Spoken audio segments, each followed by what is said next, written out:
Bonjour à tous, je m'appelle Delphine Cuny, je suis rédactrice en chef adjointe Banque et Finance à La Tribune. On a parlé des atouts de la place de Paris tout à l'heure. On a un écho, je ne sais pas si on peut faire quelque chose.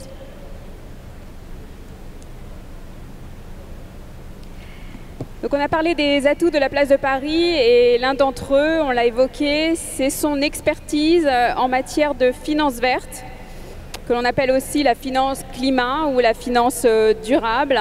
Et donc c'est le thème de notre table ronde. Alors pour fêter les 2 ans de l'accord de Paris, de la COP 21, l'Élysée organise le 12 décembre le One Planet Summit. Et la thématique sera la finance publique et privée au service de l'action climat. Et la veille, il y aura le Climate Finance Day présidé par Bruno Le Maire. La France dispose déjà d'une longueur d'avance dans ce marché en plein essor, les émissions de Green Bonds, les obligations vertes, qui viennent d'enregistrer un nouveau record et de dépasser les 100 milliards de dollars. L'annonce en a été faite il y a 2 semaines à la COP 23 à Bonn. Alors, pour parler de ce sujet à la fois d'actualité et d'avenir, nous avons réuni 4 experts. Jean Boissineau, vous êtes directeur de la stabilité financière à la Direction générale du Trésor. Tanguy Claquin, vous êtes responsable monde de l'équipe Banque Durable au Crédit Agricole CIB, la banque de financement et d'investissement. Laure Verhaeghe, vous êtes cofondatrice et directrice générale du site de financement participatif Lendosphère. Philippe Zawati, vous êtes directeur général de Mirova, la filiale d'investissement responsable de Natixis Gestion d'actifs, et président de l'initiative de place Finance for Tomorrow, qui vise précisément à faire de Paris la capitale de la finance verte et durable. Alors pour commencer, je vais me tourner vers vous, Tanguy Claquin. Bonjour. Bonjour. Alors vous avez largement participé au Crédit Agricole à l'éclosion de cette finance verte, puisque la banque verte tient haut ses couleurs. Vous êtes leader mondial des arrangeurs de Green Bond. Alors pouvez-vous nous expliquer en quelques mots de quoi parle-t-on? Qu'est-ce que c'est un Green Bond? Merci Delphine. Donc effectivement, je suis responsable d'une équipe de finance durable dans la banque de Gros, la banque d'investissement du Crédit Agricole. Et en charge d'une équipe qui a été créée en 2009 avec l'intuition que la question sociale et environnementale était plus importante chez les clients de la banque d'investissement, c'est-à-dire les grands investisseurs et les grands emprunteurs, que ce qu'on imaginait traditionnellement dans une banque d'investissement. Et un des produits sur lesquels on a beaucoup travaillé, au départ sans beaucoup d'écho et puis finalement avec beaucoup de réussite ces dernières années, sont les obligations vertes ou green bonds. Les green bonds sont des produits très simples, c'est des obligations dont l'émetteur, dont l'emprunteur s'engage à utiliser les fonds pour des projets à vocation environnementale, donc des énergies renouvelables, des transports en commun, de l'immobilier efficace. D'ailleurs, la ville de Paris a émis une obligation verte il y a quelques années, donc on avait conseillé. Ils en ont refait une très récemment sous forme d'obligation responsable, en ajoutant des projets sociaux à ce projet-là. Donc c'est un produit, le Green Bond, qui apporte de la transparence et de la redevabilité sur les questions environnementales de la part des émetteurs, donc des emprunteurs, vis-à-vis des investisseurs. On achète une obligation verte, elle a le même prix, elle a la même caractéristique financière qu'une obligation standard, mais vous savez qu'elle va être utilisée ou qu'un montant équivalent va être utilisé pour des projets verts. C'est un produit qui a effectivement cru de manière très très importante lors des 3 dernières années. Vous disiez, on a dépassé 100 milliards d'émissions cette année, 300 milliards d'actifs en circulation. Donc c'est devenu une classe d'actifs, comme on dit sur les marchés financiers, qui est significative, avec des acteurs spécialisés. C'est un produit qui, malgré sa simplicité, ou peut-être grâce à sa simplicité, a beaucoup d'intérêts, 2 principaux. Le premier, je dirais, un peu macroéconomique, c'est-à-dire quand on pense à la transition vers une économie sobre en carbone, une économie plus respectueuse de l'environnement, les questions clés sont des questions d'investissement dans des infrastructures, de production d'énergie, de transport immobilier, qui soient plus efficaces. Et pour financer ces infrastructures-là, on a besoin de dettes. Et donc on a besoin d'obligations. Et donc avoir une partie du marché obligataire qui soit transformée pour être à destination de ces projets-là, ça fait du sens d'un point de vue macroéconomique. Et d'ailleurs, plus loin que ça fait du sens que tous les acteurs de ce marché-là, tous les banquiers qui travaillent là-dessus, soient, je dirais, éveillés à ce sujet-là. Donc ça, c'est l'impact macro. L'impact micro est également intéressant, c'est-à-dire que quand une institution comme la ville de Paris décide de faire une obligation verte, elle met en place des processus pour identifier ces projets, prévoir comment faire un reporting sur ces projets-là, et du coup créer un dialogue avec les investisseurs sur ce sujet-là, dialogue qui n'existait pas auparavant. Et donc aujourd'hui, la ville de Paris, dans son dialogue avec les gens qui lui prêtent de l'argent sur les marchés, la question verte est au cœur de la conversation. Et ça, c'est un progrès incroyable. Et donc je vous entendais, juste pour conclure, je vous entendais dire on va faire de Paris, grâce à Finance for Tomorrow, on va faire de Paris la capitale de la finance verte. En l'occurrence, elle est déjà aujourd'hui la capitale de la finance verte, puisque sur ce marché des obligations vertes, un quart des émetteurs, un quart des investisseurs et un quart des arrangeurs, donc les banques qui font ces opérations-là, est basé à Paris. Alors vous avez parlé de collectivités comme la mairie de Paris, la région Île-de-France aussi a émis des green bonds. Mais il n'y a pas que les collectivités qui émettent des green bonds, il y a aussi des corporates, des entreprises. Quel est l'intérêt de réaliser ce type de... Alors vous avez un peu évoqué, vous avez parlé du dialogue, mais quel est l'intérêt pour un émetteur d'emprunter en obligation verte plutôt qu'un emprunt obligataire classique, voire un prêt bancaire, un crédit syndiqué?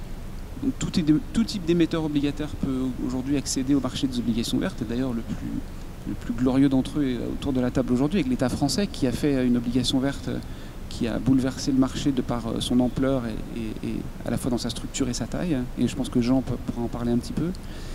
Pourquoi c'est intéressant pour un émetteur? Il y a deux raisons. Il y a une raison de communication institutionnelle bien comprise, c'est-à-dire que ça permet de souligner comment un emprunteur agit sur ce sujet-là, à destination de différentes parties prenantes qui peuvent être importantes pour cet émetteur. Et puis il y a un intérêt purement financier qui n'est pas le prix, qui est la diversification. Ça permet à un émetteur de vendre ses obligations, donc de trouver des emprunteurs à travers le monde qui s'intéressent à cette question environnementale. Donc vous parliez de la région Île-de-France par exemple. La région Île-de-France, quand on travaillait avec elle en 2012, elle vendait ses obligations principalement à des investisseurs français. Principalement. Lors de l'avant-dernière opération qu'ils ont faite, je crois qu'ils en ont vendu plus des 3/4 à des investisseurs internationaux qui s'intéressent à la question environnementale. Et donc la diversification, c'est ce qui apporte aussi la stabilité dans la capacité de placement d'un émetteur, donc ça a beaucoup d'intérêt financier. Mais sur le plan financier, le taux est similaire, il n'y a pas d'avantage particulier, il y a plutôt des coûts associés quand même. Il y a quelques coûts associés, parce qu'en fait il faut organiser cette transparence, il faut organiser cette redevabilité. Ils sont relativement modestes par rapport aux économies globales d'une opération obligataire, et donc l'intérêt en diversification que je viens d'évoquer est tout à fait supérieur, si on essaie de le chiffrer, au coût d'une opération. Merci. Vous venez parler de l'obligation verte de l'État, de la République française. Et c'est vrai que les pouvoirs publics en France ont joué un rôle majeur dans l'essor de la finance durable. Et Jean Boissineau, ces actions ont commencé avant cette émission de Green Bond et même avant la COP21 ? Absolument. Alors on n'est pas tout à fait aussi ancien dans une démarche structurée que CACIB, puisque pour nous c'est un travail qui a commencé en 2010-2011, au moment où le ministère des Finances et ce qui était à l'époque le ministère du Développement durable ont travaillé ensemble pour comprendre quels étaient les enjeux de financement de la transition énergétique. Et donc depuis, on a progressivement développé une vision, appelons-la comme ça, qu'on a ensuite eu l'occasion de décliner lors de la préparation de la COP 21. Une COP pour laquelle les ministres nous avaient fixé sur les sujets financiers 2 objectifs. Le premier, c'était d'apporter un maximum de confort aux négociateurs sur la question de l'engagement des 100 milliards, ce que dans le contexte de la COP on appelle la finance climat, qui est en même temps une question très interne aux discussions au sein de la CNUC et aux discussions entre les négociateurs de la COP. Il y avait aussi, de leur part, c'était le deuxième volet, l'idée de dépasser précisément cette question des 100 milliards en mettant l'action, comme pour le reste d'ailleurs des acteurs économiques, puisqu'il y avait lors de la COP 21 un accent assez fort qui a été mis sur ce qu'on a appelé l'agenda de l'action, c'est-à-dire le fait que la lutte contre le changement climatique, ce n'est pas seulement la responsabilité et le monopole des États, mais aussi des collectivités locales, des différents acteurs économiques, et donc aussi du secteur financier.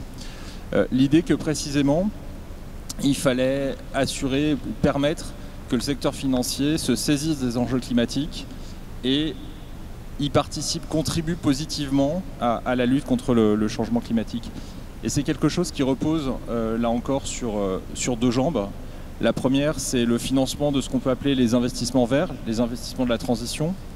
C'est les green bonds, c'est les plateformes de financement participatif sur lesquelles on viendra, je pense, tout à l'heure. Et une deuxième jambe qui concerne beaucoup plus largement l'ensemble du secteur, qui est de s'assurer que les décisions qui sont prises sont en ligne avec les objectifs de l'accord de Paris. La transition, c'est une réorientation des investissements. C'est pas juste des investissements en plus, c'est aussi des investissements en moins, des investissements différents, voilà. Et qui dit réorientation des investissements, dit du point de vue des acteurs financiers, une réallocation du capital qu'il faut accompagner, favoriser, accélérer. Donc c'est aussi à ça qu'on a pu travailler. Ça a été rendu visible pendant la COP21, ça a été rendu particulièrement visible depuis la COP21 avec des travaux autour du reporting climat qui ont été conduits sous les auspices du Conseil de stabilité financière, du FSB.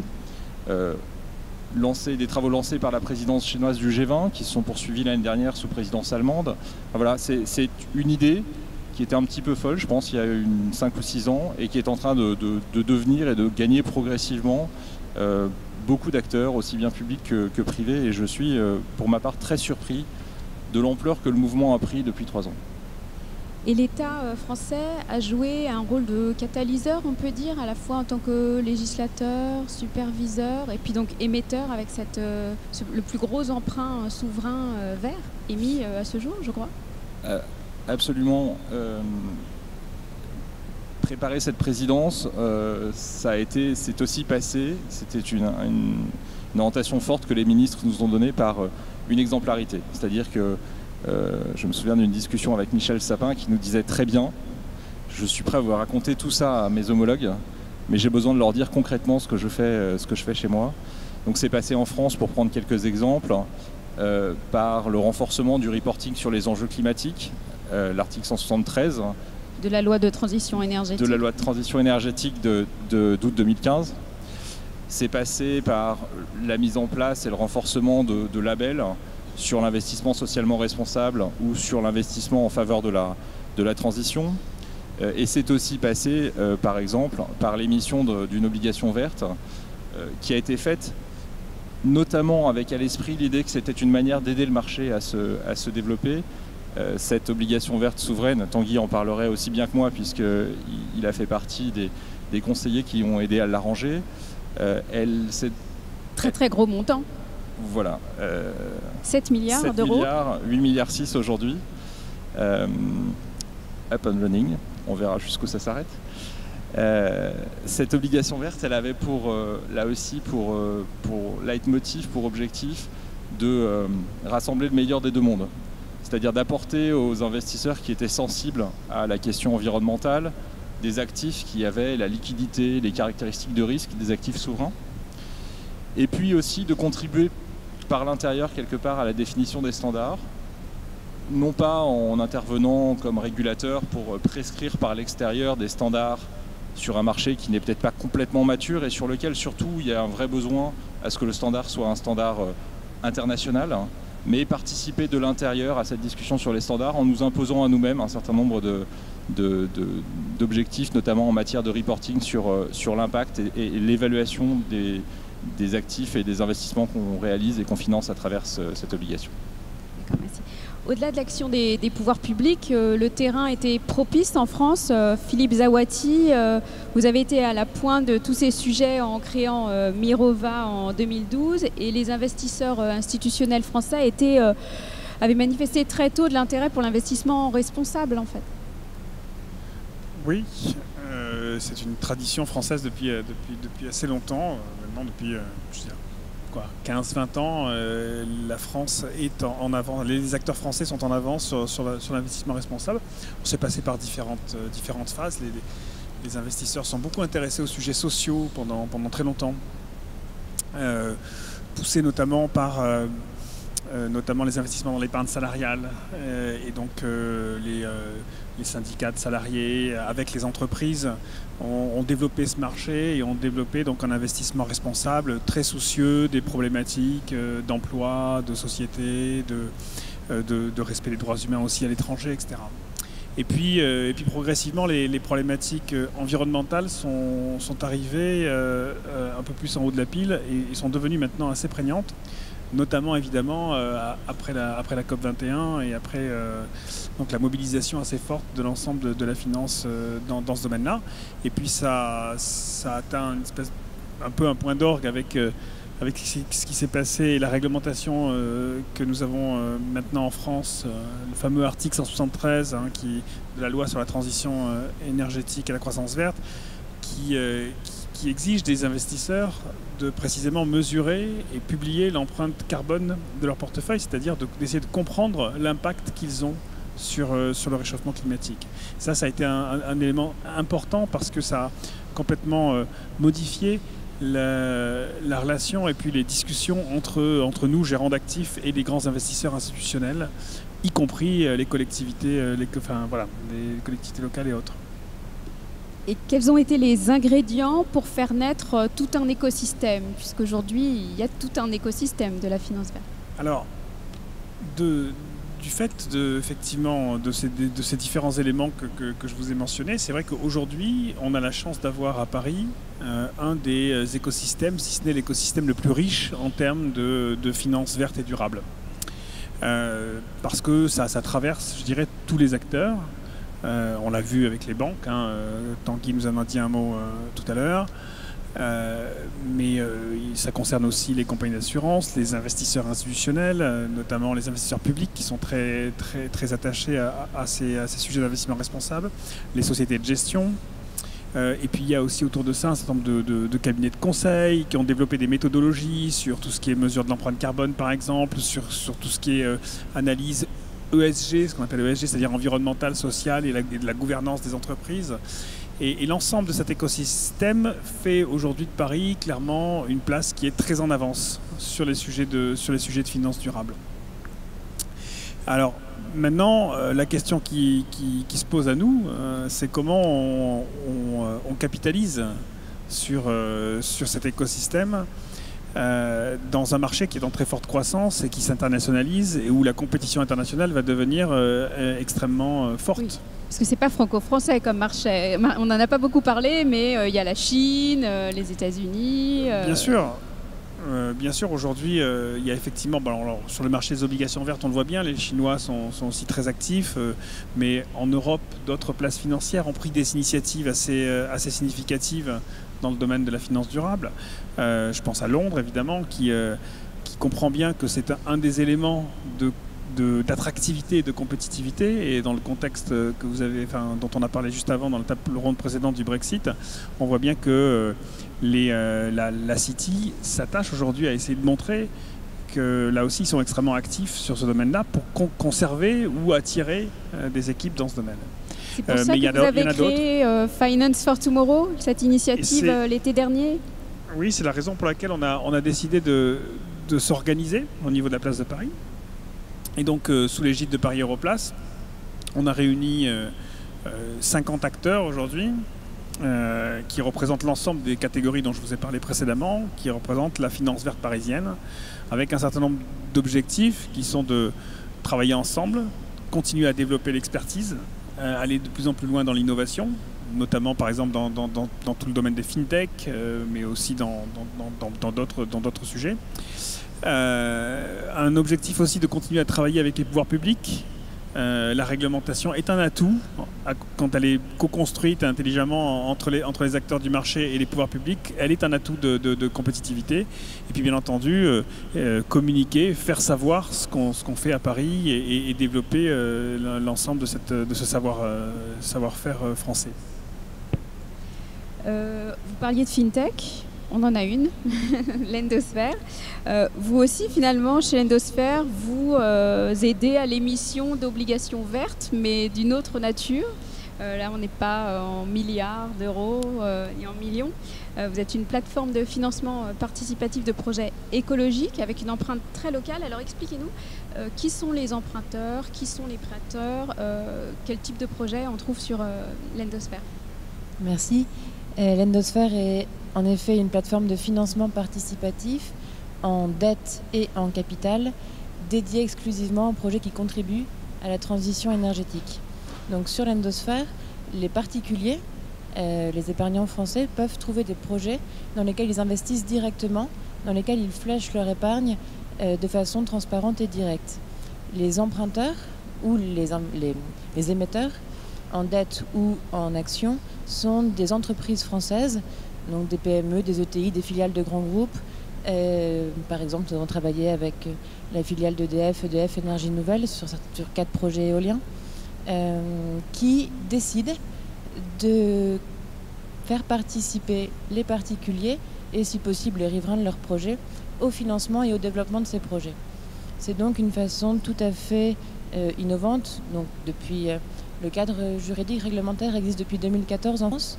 Il y a une soixantaine de plateformes qui sont actives aujourd'hui, dont une dizaine qui tiennent le haut du pavé sur le secteur. Et sur ces plateformes de crowdlending en dette ou de crowd equity, donc en action, certaines sont spécialisées, comme l'Endosphère, sur des projets de transition énergétique ou des projets immobiliers ou autres. Et sur le secteur de la transition énergétique, aujourd'hui, c'est vrai qu'on ne compte pas en milliards sur les plateformes de financement participatif. L'Endosphère, qui est la plateforme leader sur ce secteur de la transition énergétique, a permis à 6700 personnes d'investir 20 millions d'euros pour 75 projets éoliens et solaires. Donc on est effectivement sur des ordres de grandeur qui sont bien différents, mais qui contribuent à faire passer les informations, la pédagogie, la sensibilisation de ce que sont ces projets de transition énergétique, de ce que représente la transition énergétique sur le terrain, grâce à un outil qui permet que les particuliers soient directement intéressés par ces projets. On peut investir à partir de 50 euros. Donc c'est un outil qui est vraiment destiné à être un outil grand public, avec des taux d'intérêt qui sont compris entre 4 et 7% selon les projets. Donc un outil d'épargne qui est intéressant, qui peut être attractif, et avec des conditions d'investissement qui peuvent varier en fonction de la situation géographique des personnes, et donc en favorisant l'implication locale, l'investissement local autour des projets. Donc les habitants des communes concernées, par exemple, ont un taux, bénéficient d'un taux plus élevé que d'autres prêteurs, c'est ça ? Sur certains projets, c'est effectivement ce qu'on propose, ce qu'on offre, ce que les émetteurs proposent et offrent aux riverains des projets. Après, l'ensemble des plateformes de financement participatif en France, c'est 155 millions d'euros au premier semestre 2017, ce qui est une augmentation de quasiment 50% par rapport à l'année dernière. Et 10% de ce montant a été dédié au projet énergie-environnement. Donc effectivement, à peu près 15 millions d'euros. L'idée, c'est vraiment, on observe une très forte montée en puissance, et c'est vraiment de pouvoir permettre aux citoyens de s'investir directement dans ces projets. Alors évidemment avec une grande attention sur la qualité, sur l'analyse et sur la viabilité des projets et le sérieux des plateformes, parce que le risque est pris en direct par les investisseurs particuliers. Et avec, grâce aux appels d'offres dans les énergies renouvelables, demain un marché extraordinaire qui va permettre le développement encore plus important de ces plateformes et de ce secteur. Je crois que vous n'avez aucun défaut aujourd'hui sur les emprunteurs. Oui. Est-ce que vous pouvez vous projeter à 3 ou 5 ans quelle pourrait être la taille de ce marché du financement participatif du développement durable, puisqu'on voit que ça reste petit, c'est en forte croissance, mais ça reste petit? Il y a plusieurs choses qui donnent beaucoup de visibilité au secteur aujourd'hui. La première est plutôt d'ordre de légitimité, de visibilité, offerte grâce à un label qui a été mis en place par le ministère de la Transition écologique et solidaire, un label financement participatif pour la croissance verte. Donc aujourd'hui, une douzaine de plateformes sont habilitées à labelliser leurs projets quand ils contribuent effectivement à la croissance verte. L'autre avancée qui donne beaucoup de visibilité au secteur, c'est les appels d'offres dans les énergies renouvelables qui octroient un bonus aux développeurs d'énergie renouvelable qui feront appel au financement participatif dans certaines conditions. Et donc ce bonus est très intéressant. Je sais pas, pour ceux à qui ça parlera, c'est de l'ordre de 3 € par mégawattheure pour le solaire par exemple. Et ça donne un marché demain de 250 à 400 millions d'euros pour le financement participatif et pour les énergies renouvelables dans les 5 prochaines années. Est-ce que la question va finalement s'adresser à tous, mais je vais peut-être commencer avec vous, Laure, d'abord. Est-ce qu'il y a des dispositifs qui seraient bienvenus pour flécher davantage l'épargne vers ce type de financement ? Beaucoup de dispositifs. Déjà un dispositif de connaissance et de pédagogie sur ce qu'est le financement participatif. Nous, aujourd'hui, quand on parle de financement participatif, qu'on va sur le terrain, des réunions d'information, des permanences, quand les gens ont entendu parler de financement participatif, plus souvent c'est sous la forme du don, alors qu'aujourd'hui il y a 3 grandes familles, le don, le prêt et l'investissement en capital. Donc déjà un gros effort peut-être de communication, d'information sur ce qu'est le financement participatif et ce qu'il représente aujourd'hui en France. Et ensuite, toute la partie fiscalité, la flat tax, ça va être une bonne nouvelle à partir de janvier 2018. Et c'est vrai que pour les projets liés à la transition énergétique, il pourrait y avoir un coup de pouce sur la partie fiscalité qui s'applique aux intérêts perçus par les investisseurs. Alors on ouvre la boîte de Pandore de la fiscalité. Est-ce qu'il y a d'autres mesures incitatives qui veut prendre la parole, on sait que par exemple aux États-Unis, les muni bonds, les obligations émises par les municipalités sont totalement défiscalisées pour les investisseurs américains résidents. Est-ce qu'on pourrait s'inspirer de ce genre de dispositif? Qu'est-ce que vous en pensez? Je ne sais pas si la fiscalité est la solution. Enfin, je vais commencer à aider Jean dans sa réponse. Je ne sais pas si la fiscalité est la réponse idéale. À partir du moment où maintenant on dit qu'il y a une flat tax et que ça doit être la même taxe pour tout, c'est pas très logique de revenir derrière en recréant des différences fiscales majeures. Bon, on peut regarder dans certains cas, mais je pense qu'il y a des possibilités d'incitation. Enfin, clairement, il faut qu'il y ait une incitation aujourd'hui pour modifier l'allocation de l'épargne. Ça, c'est évident. Alors, de ça, c'est évident. Aujourd'hui, l'épargne responsable, ça représente aujourd'hui dans les réseaux bancaires et les compagnies d'assurance, ça représente entre 2 et 3% de l'épargne. Qu'est-ce que vous mettez dedans? Le livret de développement durable et solidaire, l'ex-Codévi? Bon, le livret de développement durable, c'est juste un nom et un label, il n'y a pas grand-chose derrière. Mais il y a vraiment un vrai besoin de fléchage. Et puis d'incitation des réseaux bancaires et des compagnies d'assurance à proposer ces produits. Quand on fait des sondages aujourd'hui auprès des épargnants, à peu près les 2/3 des épargnants disent qu'ils sont intéressés, que c'est important pour eux les impacts environnementaux et sociaux de leur épargne. Quand on leur demande s'ils connaissent l'investissement responsable, il n'y en a plus qu'un tiers qui dit avoir entendu parler de ça. Et quand on leur demande s'ils ont déjà investi dans l'épargne responsable, ils ne sont plus que quelques pourcents. Et ça, c'est un sujet de distribution avant tout. C'est un sujet de label. Les labels aujourd'hui existent mais ne sont pas assez connus, pas assez promus. Et donc on a un vrai besoin d'organiser la distribution de ces produits pour faire de l'éducation et puis aussi mettre autour de la table, je pense, les banquiers et les assureurs pour qu'ils prennent la responsabilité là-dessus. Voilà. Dans l'épargne salariale aujourd'hui... Prendre ses responsabilités, ça veut dire quoi? Pardon? Ça veut dire quoi, prendre ses responsabilités? Non, mais ça veut dire qu'aujourd'hui, dans l'épargne salariale, l'investissement responsable, ça représente 30% de part de marché. Donc on sait que c'est possible. On sait que quand on met à disposition des épargnants des produits qui flèchent vers de l'épargne responsable, il y a une appétence pour ça de la part des épargnants. Donc une des idées qui serait, je pense, intéressante, c'est de faire le même type d'obligation qui existe aujourd'hui dans l'épargne salariale, c'est-à-dire d'exiger de la part des contrats d'assurance vie de proposer en bonne place des produits d'investissement responsable et des produits qui financent la transition énergétique. Voilà, c'est quelque chose qui serait, je pense, une avancée intéressante. Jean, peut-être peut-être en complément de ce que viennent de dire Laure et Philippe. Peut-être pour commencer, moi, la notion de fléchage me gêne toujours un petit peu. Je pense que c'est toujours utile de rappeler quelques ordres de grandeur. Le financement de la transition énergétique en France, c'est en gros 2,5, 3% du PIB. Ça veut dire 35, 40, 45 milliards par an.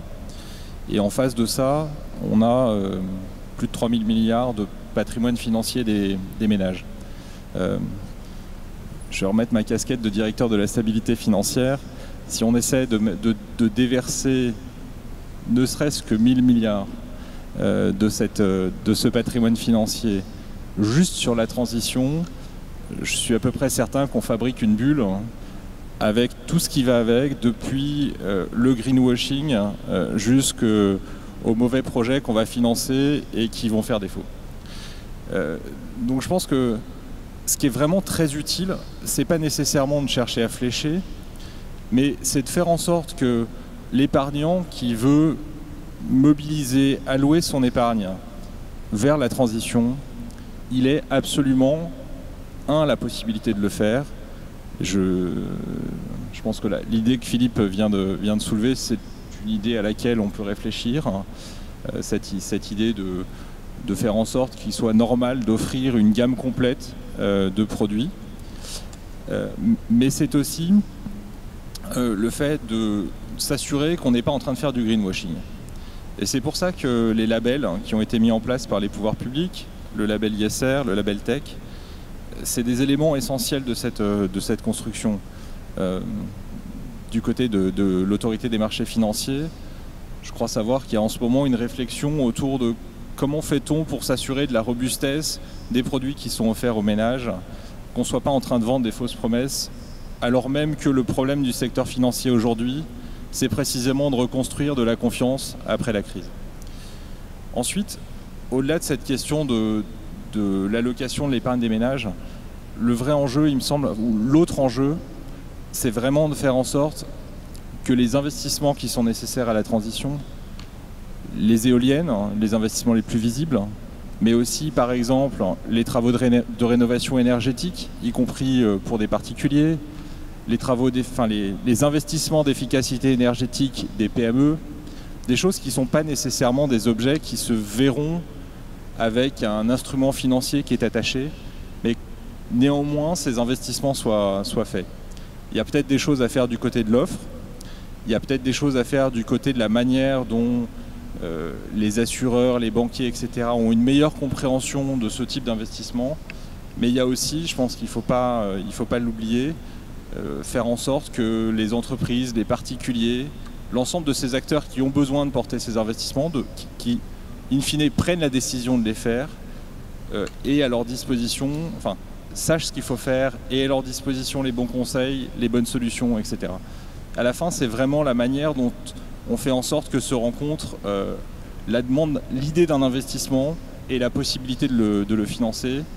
Et ça couvre vraiment toute la gamme possible des financements, le financement participatif, le financement bancaire, les green bonds, etc. Mais il n'y a pas une solution magique, c'est vraiment la rencontre de ces deux, de ce besoin d'investissement et cette offre de financement. Tanguy, sur les incitations ? Alors,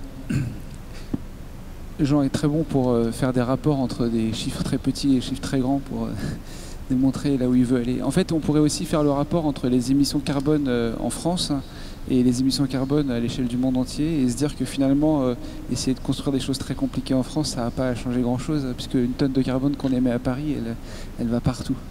Et que du coup, si on regarde le marché des obligations vertes, qui est mon métier, donc je vais reprendre ça comme analogie, enfin comme manière d'avancer sur ce sujet-là. De fait, aujourd'hui, il y a des gens qui ont réglementé le marché des obligations vertes, qui ont créé un catalogue de projets éligibles, qui ont incité leurs banques à émettre des obligations vertes, et où, quand le gouvernement dit quelque chose, les banques s'exécutent, c'est la Chine.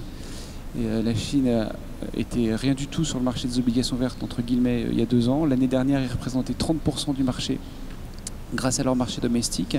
Ils avaient l'intention d'inonder le marché international et ils ont commencé à le faire. Et d'ailleurs, on les accompagne dans cette démarche-là, parce qu'ils le font de manière assez intelligente. Et on vient de faire 3 opérations coup sur coup pour les 3 plus grandes banques chinoises. Enfin, la CDB, donc l'équivalent de la Caisse des dépôts en Chine, mais qui est la plus grande banque de développement du monde. Et puis ICBC, qui est la plus grande banque du monde. Et puis Bank of China, qui a listé son opération ce matin à Paris. Les Chinois ont créé un catalogue de projets verts. Et il est assez différent de celui qu'on aurait en France. Et la vision de la Chine, c'est que c'est très bien, de toute manière, ils vont créer le catalogue, et puis la vision européenne sera un sous-ensemble de tout ça, mais c'est eux qui vont diriger. Il y a un article très intéressant du chief économiste de la Banque centrale chinoise qui s'appelle Ma Jun, qui est très engagé sur les green bonds et qui dit on aura la vision globale de ce qui est vert, qui sera chinoise, et puis il y aura un sous-ensemble qui sera la vision européenne. Et ils ont cette vision très claire et ils avancent de manière industrielle sur ce sujet-là. Donc avant de créer des incitations fiscales ou des réglementations sur le capital qui diraient ce qui est vert et ce qui est pas, enfin, qui pousseraient les acteurs à aller dans le vert, il faudrait qu'on se mette d'accord sur ce que nous, Européens, pas Français parce que c'est anecdotique finalement, ce que nous, Européens, on définit comme étant des investissements qui contribuent à la transition énergétique. Et avant même de définir par quel mécanisme on va faire les incitations, si on définit ça collectivement et que les acteurs publics européens, que ce soit la Banque européenne d'investissement, les États, les banques centrales européennes, appliquent cette vision-là, ça aura une influence radicale. Mais aujourd'hui, on ne l'a pas. Et on a la possibilité de le faire. C'est une question de volonté des acteurs, de volonté politique, de volonté des acteurs de ce marché de le faire. On voit très bien qu'aujourd'hui, entre Paris, les Suédois, dans une certaine mesure les Allemands, quand on discute avec les investisseurs et quand on discute avec les émetteurs, nos différences de vue sur ce qui est vert sont très minimes. Finalement, partout en Europe, on considère que le charbon n'est pas vert. Partout en Europe, on considère que le nucléaire n'est pas la solution à privilégier au départ. C'est un peu partout pareil. Et donc, on a la possibilité de définir quelque chose en commun. Et je pense que ça doit être ça notre vision, notre première étape. D'ailleurs, je pense que Jean doit y travailler. Le président était récemment, le président de la République française était récemment en Suède où il a annoncé un certain nombre d'ambitions communes avec les Suédois, qui est l'autre pays des Green Bonds. Définir à l'échelle européenne une vision commune de ce qui est un actif vert serait un pas extraordinaire avant de penser à faire des incitations et des fiscales ou en capital.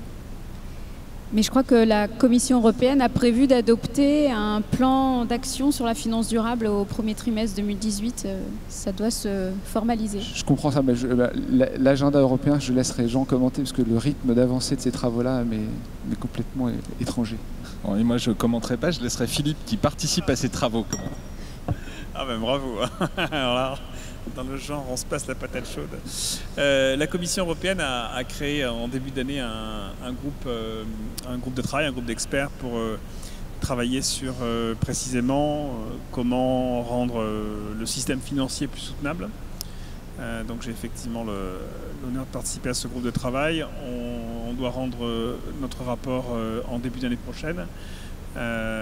Et la Commission européenne prendra ce qui l'intéresse dans ce rapport, mais il y a effectivement déjà un certain nombre de pistes qui ont retenu l'attention de la Commission européenne, notamment tout ce qui tourne autour de la responsabilité des investisseurs, qui est un sujet très important. Il y a une consultation qui vient d'être lancée par la Commission européenne sur ce sujet-là. Sur le sujet de ce qu'on appelle la taxonomie, dont vient de parler Tanguy, c'est-à-dire définir au niveau européen les actifs verts. Et j'en profite pour faire une petite parenthèse pour répondre à Jean sur ce sujet-là, c'est qu'effectivement on a souvent l'impression qu'on est en train de parler d'une petite niche et de quelques actifs verts, mais la réalité c'est qu'on est en train de parler de financement d'une transition, et que le financement d'une transition, ça ne concerne pas uniquement les éoliennes et le solaire, ça concerne l'ensemble des secteurs. Tous les secteurs ont besoin d'investissements, et souvent d'investissements massifs. Prenez par exemple...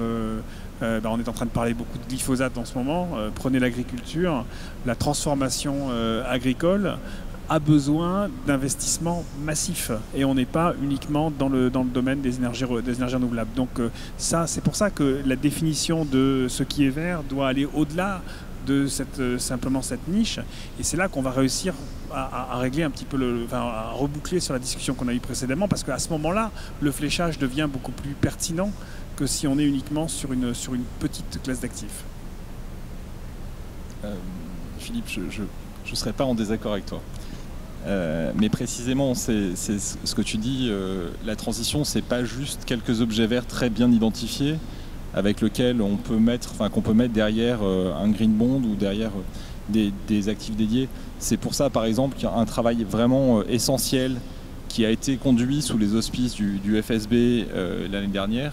Ça a été le travail de la TCFD, la Task Force on Climate Financial Disclosure, dont l'objectif précisément, un petit peu dans la logique de l'article 173 français, est de renforcer le reporting sur les enjeux climatiques dans le secteur non financier et dans le secteur financier, précisément pour mettre les entreprises en situation d'expliquer ce qu'est leur stratégie, comment elles approchent ces enjeux, quels investissements elles vont faire, avec l'idée qu'effectivement derrière c'est une information qui doit permettre au secteur financier d'être plus confortable avec telle entreprise parce que le prêteur ou l'investisseur est davantage convaincu sur le fait que cette entreprise a compris quels étaient les enjeux et il y a une stratégie qui tient la route, et peut-être moins avec d'autres qui manifestement persistent à essayer de vivre dans un monde à 6 degrés alors qu'on essaie collectivement d'aller vers un monde à 4 degrés.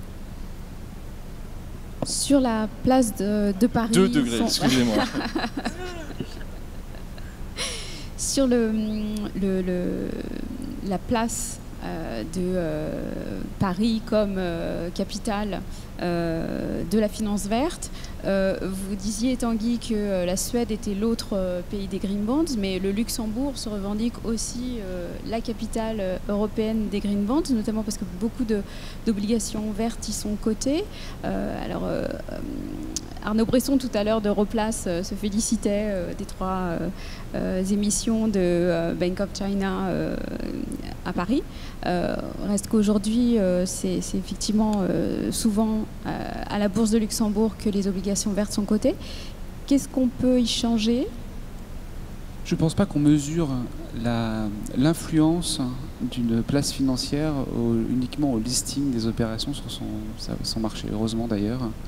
Le Luxembourg bénéficie de son statut de place financière et du fait que la Banque européenne d'investissement y est basée et que du coup ses obligations vertes, dont elle est le premier émetteur, sont listées au Luxembourg et du coup effectivement à des volumes très importants.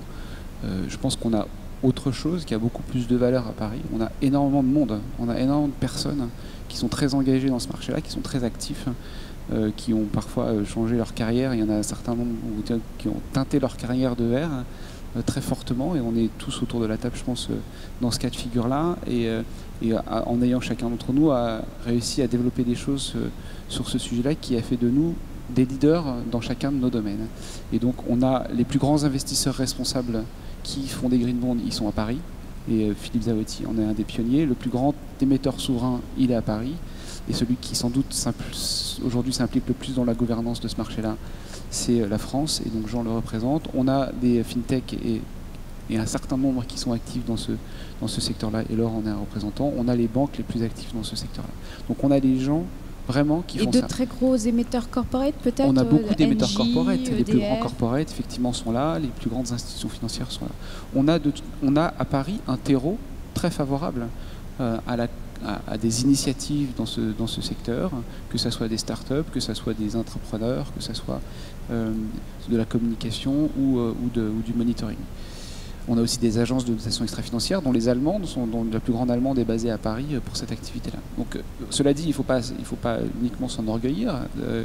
Le danger ou la concurrence vient de Londres, certainement, parce que Londres reste une place financière très très importante, ou la première, d'Asie. Enfin, ce qui est très, très impressionnant, c'est la vitesse à laquelle ces questions-là vont dans des villes comme Hong Kong, par exemple, ou même Tokyo, où on a des investisseurs responsables très très engagés aujourd'hui et qui veulent aller loin.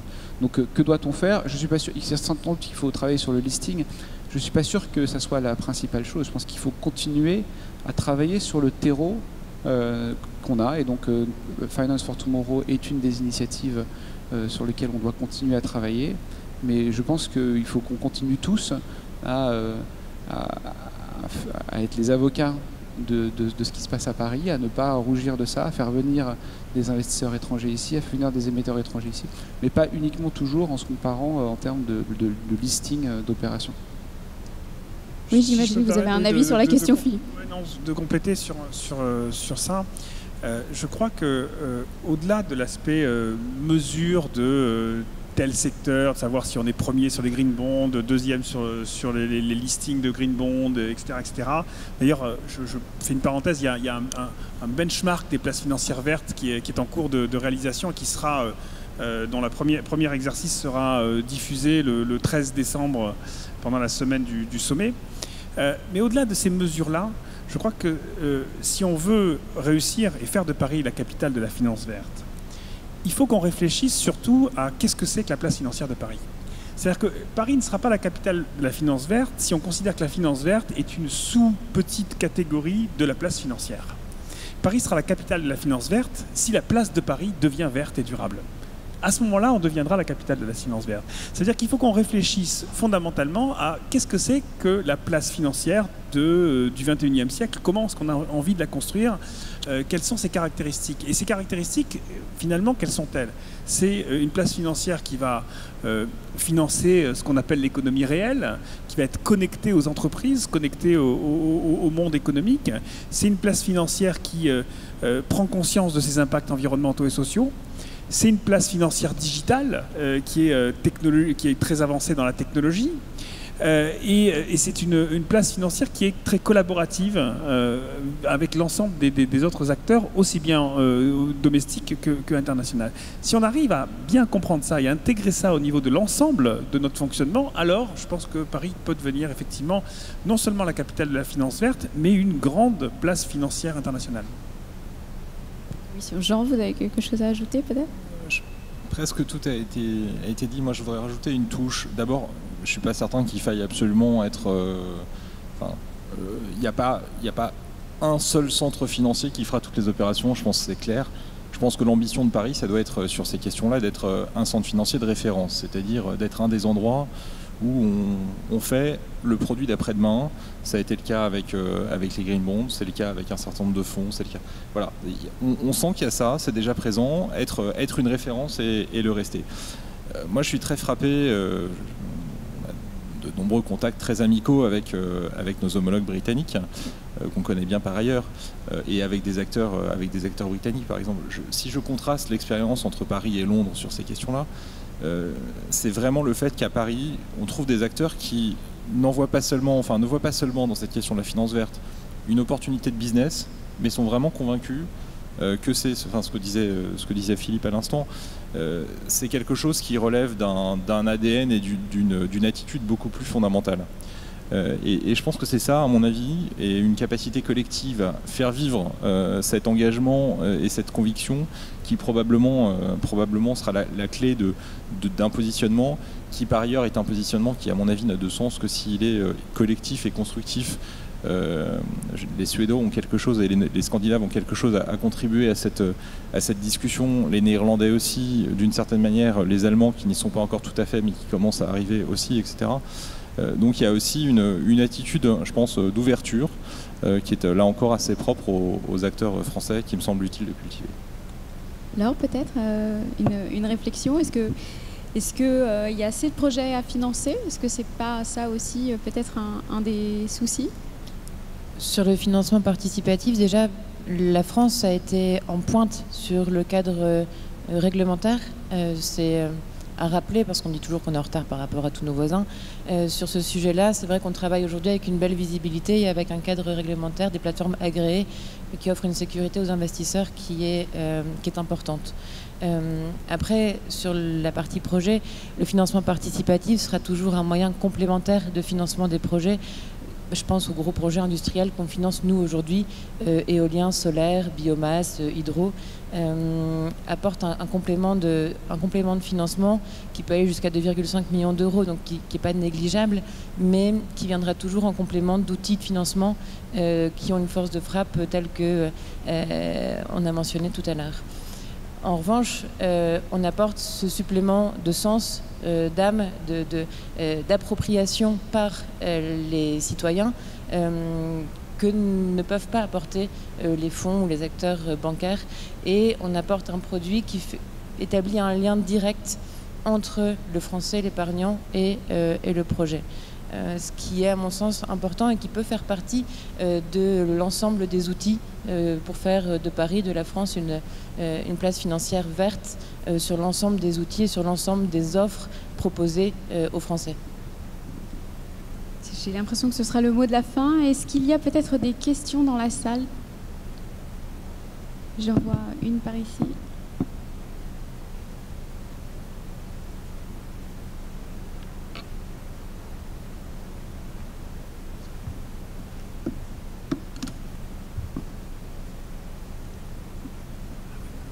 Bonjour. Merci pour ces échanges très constructifs et instructifs. J'ai l'impression quand même que la question des incitations, elle n'a pas été complètement réglée. La question que posait la modératrice du débat, à savoir comment est-ce qu'on va inciter les grands groupes financiers à verdir leur portefeuille autrement que par la seule obligation de reporting qui finalement n'est pas obligatoire. Enfin, le fait de reporter est obligatoire, mais ça n'implique pas des actions concrètes derrière. Il n'y a que les ONG qui, lorsqu'elles pointent du doigt, je ne sais pas moi, le financement de la BNP sur le gaz de schiste aux États-Unis, parvient à les faire changer. Mais est-ce que les pouvoirs publics n'auraient pas, par la fiscalité, la tarification carbone, des interdictions réglementaires du financement de certains types de projets, un rôle plus important à jouer, pas seulement au niveau européen, mais aussi à l'international? Et est-ce que la France pourrait porter ces sujets avec une force retrouvée? Voilà. Jean, c'est pour vous. Alors, sur la question des incitations, vous faites un point qui est extrêmement important. Ce qu'on fait en matière de finances vertes, ça n'a de sens que si à côté, par exemple, on a les bonnes politiques climatiques. Je ne suis pas certain qu'on réussisse jamais à rendre rentables les projets nécessaires si on continue à, quand je dis on, c'est vraiment un on très collectif et général au niveau global, mais à ne pas mettre un prix d'une manière ou d'une autre, que ce soit une taxe, un marché ou une norme, peu m'importe quelque part, mais si on n'arrive pas à mettre un prix sur des émissions, c'est un petit peu la clé.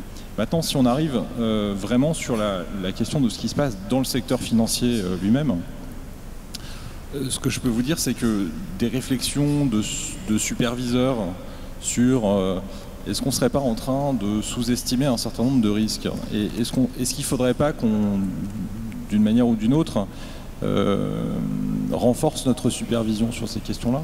C'est des réflexions qui existent. Je ne vais pas parler à la place de la Banque de France et de la CPR, mais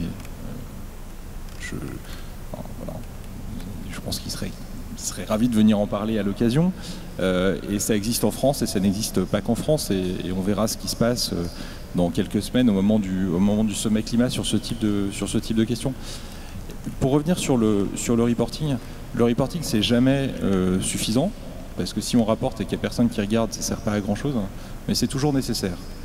C'est impossible d'apprécier les risques et les opportunités si on n'a pas l'information. C'était la conviction de départ du Conseil de stabilité financière quand les travaux de la TCFD ont été lancés. D'ailleurs, c'est des travaux qui ont été lancés à l'invitation de la France en préparation de la COP21.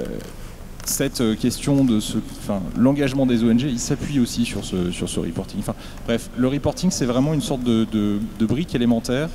On n'a pas envie de le rater, mais on n'a pas envie de s'arrêter là non plus, effectivement. Et donc ensuite, il y a toutes les bifurcations, tous les chemins possibles, que ce soit l'engagement de la société civile, que ce soit l'analyse de ses pairs financiers, que ce soit le superviseur, etc.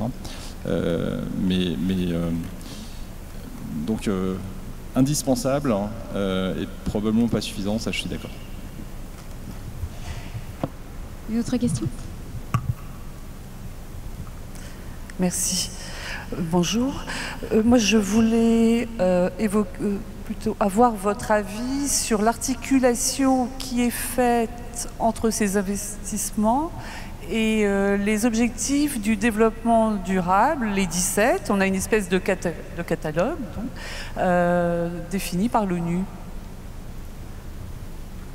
Qui se dévoue Dans les obligations vertes, par exemple, on a de plus en plus dans la présentation des rapports cadres, des documents cadres qui permettent de définir comment est-ce qu'on fonctionne une obligation verte ou une obligation responsable, un lien qui est fait avec les objectifs du développement durable. C'est pas dans tous les cas, mais c'est vraiment une tendance très forte qui vient à la fois des requêtes des investisseurs et des observateurs de marché. Donc c'est une tendance positive.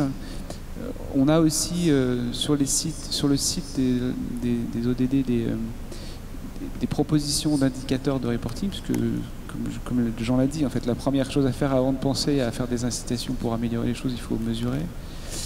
Et aujourd'hui, il y a tellement d'objectifs de développement durable et chacun d'entre eux est associé à beaucoup d'objectifs différents que la lisibilité n'est pas encore tout à fait au rendez-vous. C'est-à-dire que cette finance responsable, l'expérience montre que plus c'est simple, plus ça fonctionne. Il faut déjà regarder l'aspect financier, puis ensuite l'aspect responsabilité. Il faut que l'aspect responsabilité, on soit capable de le mesurer rapidement. Or, aujourd'hui, dans les métriques qui sont proposées par les gens qui travaillent sur les objectifs de développement durable, il y a, à mon sens, pas encore suffisamment, je dirais, travail de synthèse qui a été fait pour qu'on puisse les utiliser pour qu'on puisse utiliser les indicateurs de manière systématique. Je suis un peu dans le détail, mais puisque vous posez la question, j'en profite. Donc oui, le lien est fait, c'est-à-dire quand une opération finance des projets particuliers, on fait le lien avec un ou plusieurs objectifs de développement durable. C'est ce que la France avait fait dans son obligation verte, par exemple. Pas encore tout à fait dans les métriques.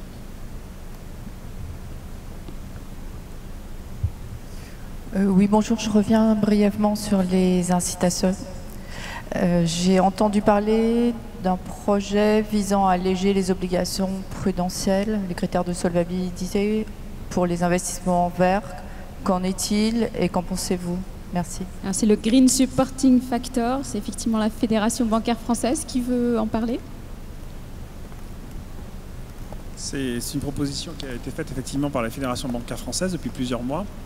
Qui consiste à utiliser un outil en fait, qui aujourd'hui est un outil central dans l'allocation en capital des banques. Les banques sont contraintes par cette obligation d'avoir du capital en face de toutes les opérations qu'elles font, un minimum de capital. Et donc l'idée, c'est d'utiliser cet outil-là pour réorienter les opérations des banques vers des opérations vertes. Donc c'est un sujet qui a été mis sur la table du groupe d'experts. Aujourd'hui, il ne faut pas se cacher qu'il y a plutôt une réaction disons, relativement négative de la part des autorités de régulation bancaire sur ce sujet, pour des raisons qui se comprennent, qui sont que c'est un outil qui est fait pour assurer la stabilité financière du système et qui n'est pas donc construit au démarrage pour faire de l'incitation vers tel ou tel secteur de l'économie. Voilà. Pour autant, je pense que ce sujet qui a été mis sur la table par les banques est intéressant parce que ça, au-delà du fléchage dont on parlait tout à l'heure, il va bien falloir à un moment donné qu'on s'attaque aux outils qui régissent vraiment le cœur du fonctionnement de la finance. Parce que sinon, on va effectivement rester à la marge. Et donc, que ce soit cet outil-là ou peut-être un autre, si ce n'est pas le plus pertinent, il est extrêmement important que la régulation financière prenne en compte ces sujets climatiques. Pour compléter ce que dit Philippe, l'objectif de la régulation prudentielle, très clairement, c'est d'être le plus ajusté possible à la réalité des risques. Et là-dessus, je peux vous renvoyer à un rapport qui a été publié par le Trésor, la Banque de France et la CPR, qui sont lancés il y a 18 mois maintenant. Donc le rapport a été publié au début de cette année, qui s'était lancé dans un vrai travail d'exploration de à quel endroit pense-t-on qu'on est collectivement insuffisamment équipé pour comprendre où sont ces risques, qu'est-ce qu'il faut renforcer, qu'est-ce qu'il faut analyser. Donc c'est vraiment des travaux qui sont en cours. Maintenant, comme le disait aussi Philippe, ce qui est important pour un régulateur, c'est de faire en sorte qu'on capture absolument tous les risques, et rien que les risques dans ce cadre. Maintenant, si le cadre doit être ajusté pour s'assurer que c'est bien le cas, je pense que c'est une discussion qu'il est utile d'avoir. On a le temps pour une dernière question. Est-ce qu'il y a une dernière question? Non? Très bien, nous allons clore les débats. Je vous remercie tous. Merci. Bonne journée.